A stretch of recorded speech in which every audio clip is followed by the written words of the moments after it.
तो हेलो दोस्तों, मेरा नाम है यश और मैं कर रहा हूँ अपनी MSIT कानपुर से। तो आज हम एक क्वेश्चन देखेंगे जो नेटवर्क और एनालॉग इलेक्ट्रॉनिक्स में जो हमारा ओपैम होता है उसका मिक्सचर है। ठीक है, ये क्वेश्चन बहुत ही सिंपल है। आपको जब मैं बताऊंगा तो आपको पता चलेगा कि कितना सिंपल था। आपको बस इसमें बेसिक कॉन्सेप्ट यूज़ करना है। ठीक है, गेट में ऐसा क्वेश्चन आराम से पूछ सकते हैं, तो आप रेडी रहो। ठीक है, अब सबसे पहले मैं क्वेश्चन पढ़ लेता हूँ। ठीक है, तो देखो, for the circuit shown in the figure if I S equals to 10 milli ampere. मैं यहाँ इसको 10 मिली एम्पियर लिख देता हूँ। ठीक है, and R is 7 kilo ohm. ये आर है यहाँ पे, ये है 7 किलो ओम। ठीक है, द करंट आई एक्स, मतलब हमें ये वाला करंट बताना है कि क्या होगा। ठीक है, तो हम सबसे पहले शुरू करते हैं। अब देखो, सबसे पहले यहाँ का वोल्टेज लिख लेते हैं। देखो, अब यहाँ का वोल्टेज होगा, क्योंकि ये वोल्टेज हमें पहले से वी नॉट दिया हुआ है, मतलब यहाँ से यहाँ तक का वोल्टेज है वी नॉट। इसको हम रेफरेंस मान के चलेंगे, ग्राउंड। ठीक है, तो यहाँ वोल्टेज हुआ हमारा वी नॉट। ठीक है, तो चलो अब हम ओपैम के कॉन्सेप्ट में जाते हैं। देखो, अब ये एक आइडियल ओपैम है। इसमें मैं इनपुट करंट I1 बोल देता हूँ और दूसरा इनपुट करंट में बोल देता हूँ I2। ठीक है, अब हमें पता है कि आइडियल ओपैम में जो इनपुट करंट होते हैं वो नियरली ज़ीरो होते हैं। ठीक है, ये आइडियल ओपैम है, तो इनमें जो इनपुट करंट है वो नियरली ज़ीरो हो गए।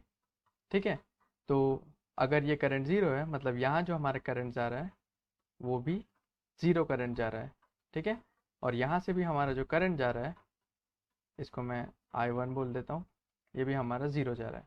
ठीक है, तो हमने यहाँ पे एक ओपैम का कॉन्सेप्ट यूज़ कर लिया जो कहता है कि इनपुट करंट हमारे नियरली ज़ीरो होता है ओपैम के केस में। ठीक है, अब मैं इसे रब कर देता हूँ। ठीक है, हमारा ये कंक्लूजन निकल गया। अब दूसरा, अब मैं यहाँ पे वोल्टेज V1 कंसिडर करता हूँ और यहाँ वोल्टेज V2 कंसिडर करता हूँ। ठीक है, अब देखो, ये ओपैम नेगेटिव फीडबैक में है। देखो, इसका नेगेटिव टर्मिनल फीडबैक से कनेक्टेड है आउटपुट के। ठीक है, इसका मतलब ये जो ओपैम है वो नेगेटिव फीडबैक में है। और हमें पता है कि अगर कोई ओपैम नेगेटिव फीडबैक में होता है तो दोनों जो इनपुट वोल्टेजेस है वो भी सेम होते हैं। इसका मतलब यहाँ हम एक वर्चुअल शॉर्ट सर्किट कंसेप्ट हम लगा सकते हैं। इसका मतलब ये जो वोल्टेज होगा वही वोल्टेज ये भी होगा। मतलब मैं कह सकता हूँ कि V1 इक्वल्स टू V2। ठीक है, अब देखो, क्योंकि ये V2 V0 से शॉर्ट है, इसका मतलब V2 और V0 भी एक ही वोल्टेज है। इसका मतलब हम बोल सकते हैं कि V1 और V0 है वो सेम वोल्टेज है। ठीक है, यहाँ मैं V1 बोल रहा था, मतलब V1 इक्वल्स टू V0। तब यहाँ मैं वोल्टेज बोल देता हूँ, यहाँ जो वोल्टेज होगा वो भी V0 वोल्टेज ही होगा। ठीक है, मैं बाकी चीज़ें फिर से रब कर देता हूँ। ठीक है, तो अब हम तो हमारे पास ये कंक्लूजन आ गया कि यहाँ जो करंट होंगे वो ज़ीरो होंगे, और यहाँ भी करंट जो जा रहा होगा वो ज़ीरो जा रहा होगा, और यहाँ जो वोल्टेज है वो V0 है और वही वोल्टेज हमारे यहाँ पर अपीयर होगा। ठीक है, अब हम सिंपली KVL और KCL लगा देंगे यहाँ पर, ये Ix की वैल्यू निकालने के लिए। सबसे पहले हम V0 निकालेंगे, V0 की मदद से हम Ix निकाल लेंगे। ठीक है, तो चलो मैं यही फिगर को नेक्स्ट पेज में ड्रॉ कर लेता हूँ।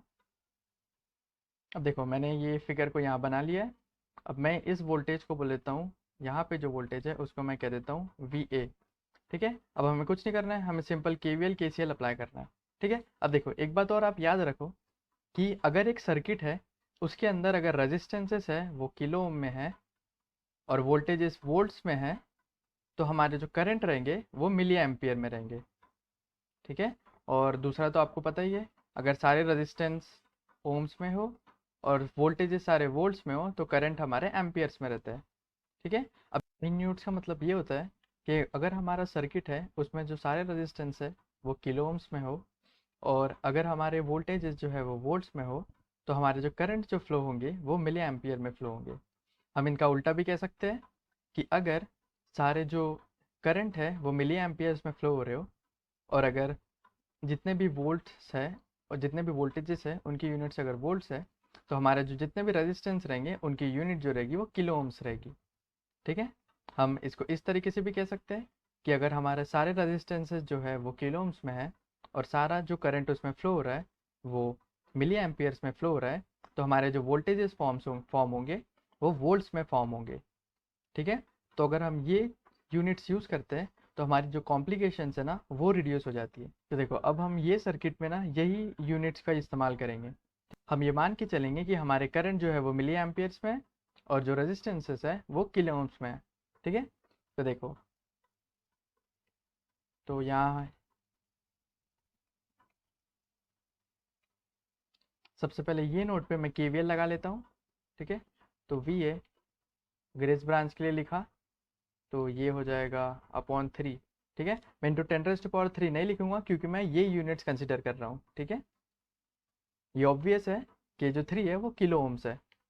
ठीक है, अब देखो हमारा जो आंसर आएगा ना वो खुद ही वोल्ट्स में आ जाएगा क्योंकि हम जो करंट कंसिडर कर रहे हैं वो मिली एम्पियर्स में कंसिडर कर रहे हैं। ठीक है, तो V A upon 3, V A minus V not upon 6 plus V A minus V not upon 12।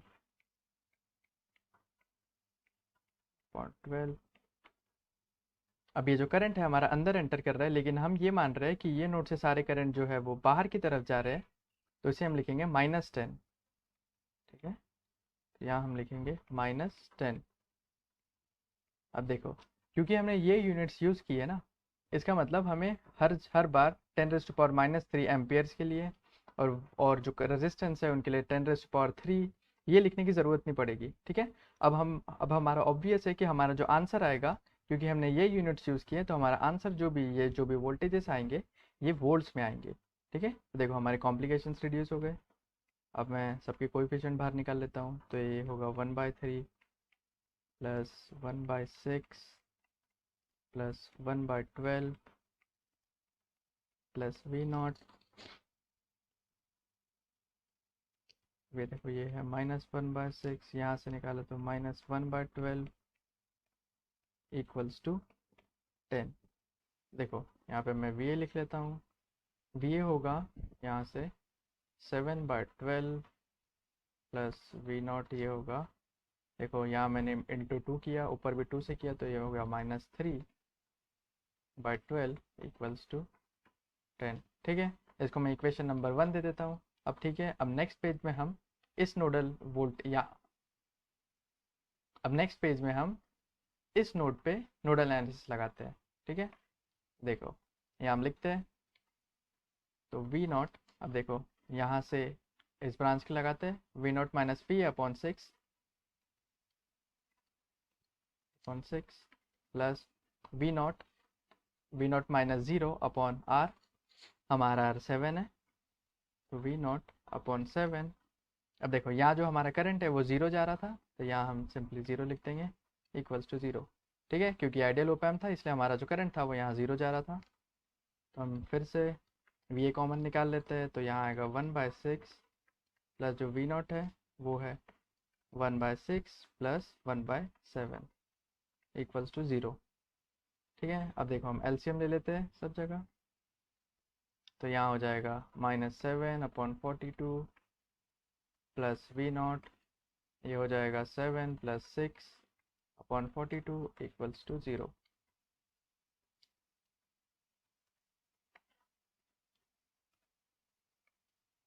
तो हमारा वी आ गया, वी इक्वल्स टू, देखो ये हो गया 13, तो 13/7 वी नॉट। ठीक है, तो हमारा यहाँ से वी ए निकल गया। अब यही वी ए को हमने जो इसके पहले इक्वेशन निकाली थी ये यहाँ सब्स्टिट्यूट कर देंगे। तो अब हम सबसे पहले वो इक्वेशन लिख लेते हैं नेक्स्ट पेज पे। तो वो हमारी इक्वेशन थी V A 7/12 plus V not -3/12 equals to 10।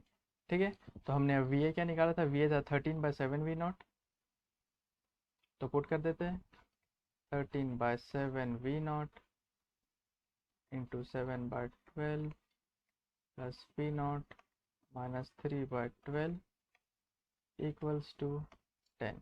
ठीक है, तो ये 7 और ये 7 कैंसिल हुआ, 13 V not by 12 plus V not into -3/12 equals to 10। अब ये 12 आ गया, तो ये हो गया 10 वी नॉट इक्वल्स टू 120, तो वी नॉट आ गया हमारा 12 वोल्ट्स।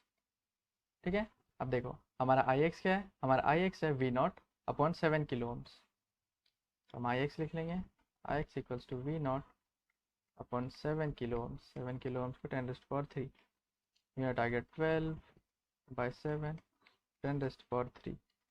इसका आंसर आएगा 1.714 इंटू 10⁻⁻3। ये मैंने कैलकुलेटर से अभी सॉल्व किया है, ठीक है। इसे हम लिख सकते हैं 1714 माइक्रो एम्पियर, ठीक है। तो हमारा Ix ये आ गया। सिंपली हम चेक कर लेते हैं ऑप्शंस में, देखो 1714 माइक्रो एम्पियर्स, ये टिक कर देते हैं। तो जो इस टाइप के नेटवर्क होते हैं वो बहुत ही सिंपल होते हैं। आपको बेसिक जो है ओपैम्प के जो बेसिक कंसेप्ट है वो लगाने हैं यहाँ पे, कि इनपुट करंट हमारा 0 होता है, और वर्चुअल शॉर्ट सर्किट कंसेप्ट हम लगा सकते हैं अगर हमारा नेगेटिव फीडबैक हो, ठीक है। तो इसी तरीके से हमारे क्वेश्चन सॉल्व होते हैं। चलो जल्दी मिलते हैं नेक्स्ट वीडियो के साथ। Thank you.